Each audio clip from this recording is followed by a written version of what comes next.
திருவள்ளூர் மாவட்டம் கொண்டாபுரம் அரசு உயர்நிலைப் பள்ளி சுவர் இடிந்து விழுந்து 7ஆம் வகுப்பு படிக்கும் சிறுவன் உயிரிழந்த செய்தி மிகுந்த அதிர்ச்சியும் வேதனையும் அளிக்கிறது.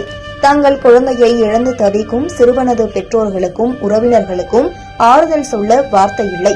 கடந்த 4.5 ஆண்டுகளில் தமிழகம் முழுவதும் பல மாவட்டங்களில் அரசு பள்ளி கட்டிடங்கள், மேற்கூரைகள், சுற்றுச்சுவர்கள் இடிந்து விழுவது தொடர்கதையாகி இருக்கிறது.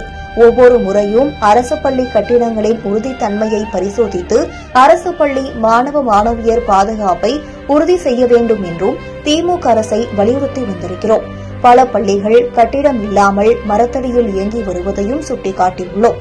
ஆனால் முதலமைச்சரோ பள்ளிக்கல்வித்துறை அமைச்சரோ இதனை குறித்து எந்த அக்கறையும் காட்டவில்லை.